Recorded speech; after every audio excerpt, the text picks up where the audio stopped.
Good morning, guys. It's a beautiful Saturday morning over at the shop working, and I thought I would take the opportunity to... Hi there. I thought I would take the opportunity to just do a quick walk around of this beautiful 1967 Alfa Romeo Giulia Super. This car holds a pretty special place in my heart because Jeff, the owner, who's become a good friend through the years, was actually my very first client at DV Mechanics. In fact, I think I was still working at Singer when he came along. We met through the Alfa world, and I adopted this little guy. And through the years, we've done a bunch of neat work to it, mostly broken up into different phases that have really made for just a lovely little car that I just really love this thing. At the core, like I said, it's a 67 Giulia TI. It's a beautiful, super honest car. It's had one paint job, pretty bad one, a long time ago. But underneath that cracked paint is a really beautiful chassis. It's never been wrecked. It's never been smacked.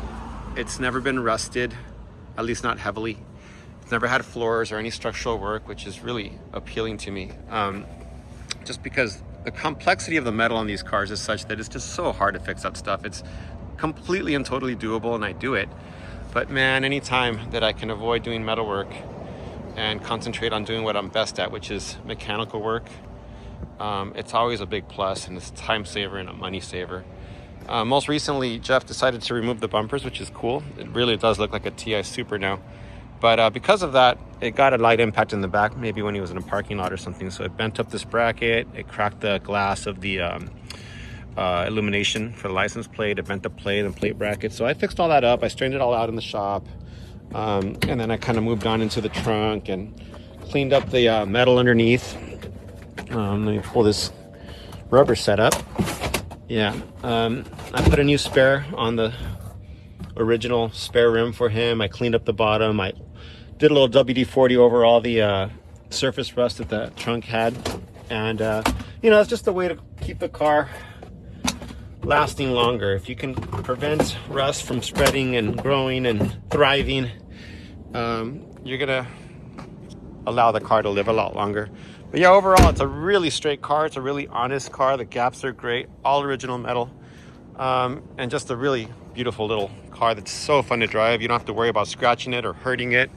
And it's got quite a nice little collection of parts that we've thrown on it through the years. Why don't I start on the interior? Now, the car was a survivor, like I said. I think even the wood trim on the dash is original. The dash is all original and in pretty nice shape. Of course, it's old and a little bit worn out, but it's honest and it's all there. Headliner's original.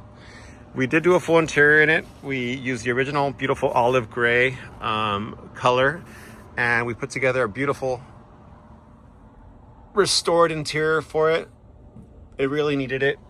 And of course, a very nicely done carpet set. I have a interior guy that I use that just does the nicest carpet work. As you can see, it's got the nice shape to it. It's, it's foamed where it needs it to hold nice shapes. All that nice trim work that he does for me. We work together. I do some of the kind of underpinning work, and then he does his magic with the carpet and the trim. So they come out really nice. I wish we had kits that just kind of fit in nicely, but that's never the case, and it's okay because it allows us to kind of do what we're good at.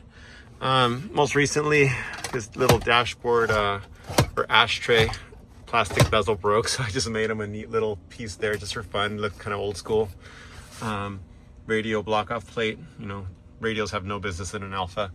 The steering wheel is from a TI model, but it's lovely. It's big in diameter, which is what you need, and it's skinny, and it just makes the car so fun to drive. And of course, the beautiful Giulia Super gauges in it. But yeah, door panels, we also made new ones for it. And that's kind of the interior there. Oh, wait. See that rattle? I guess I'll add that to my list. But yeah, I'll fix that. I think it's probably the window rail coming loose. I guess the door's coming apart. But anyway, yeah, it wears TI wheels, which are 5 or 5.5 inches, I believe. I like running these Redstein tires, or these are here 175 R15s, which are skinny. Pretty close to the original size, and it just keeps that lovely balance and keeps the car agile and easy to use. So I absolutely love these tires. They have a pretty firm sidewall. They're not the stickiest tires. They're a great street tire, not a race tire, but I like them. I'm gonna open the hood now to show you one of the neatest parts about this car.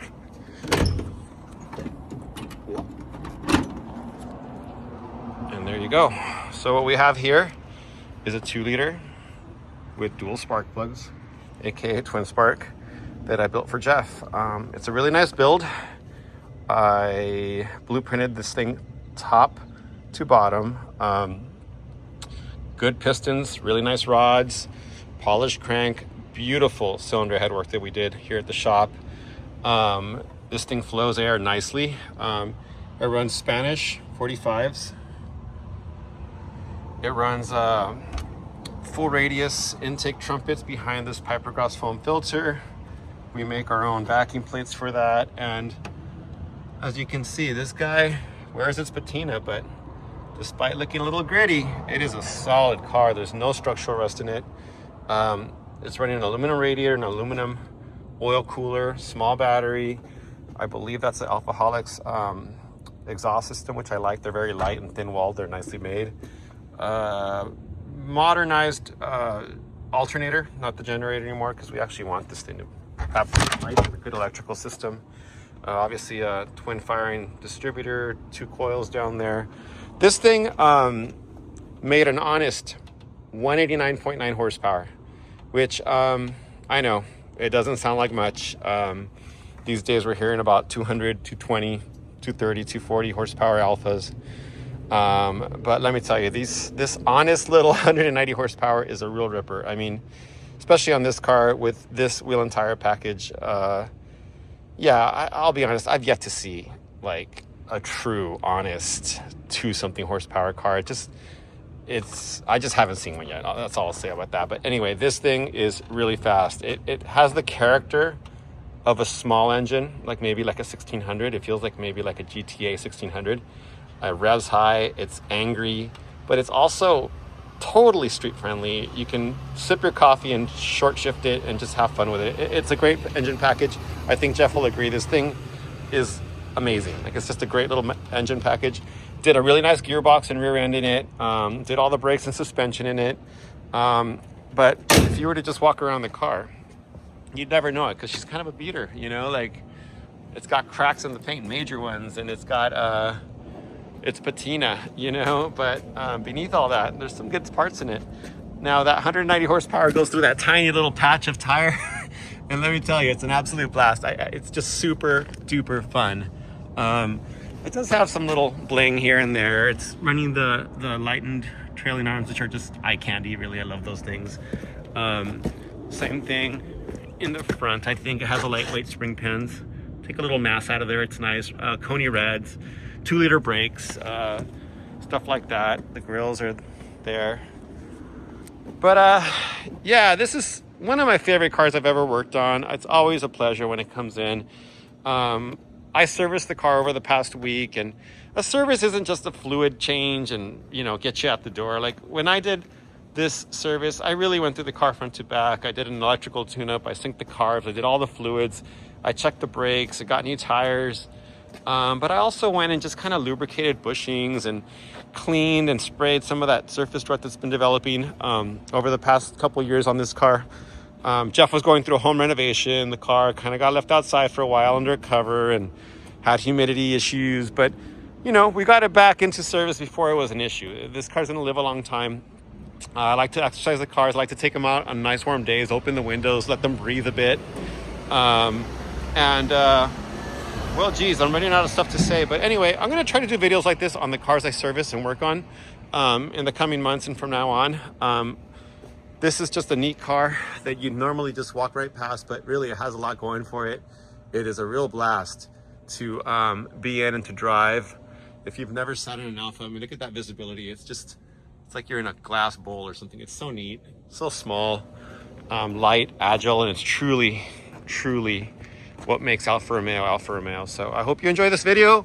There's going to be more to come. Maybe I'll put a couple driving videos up, okay? Have a beautiful day and peace.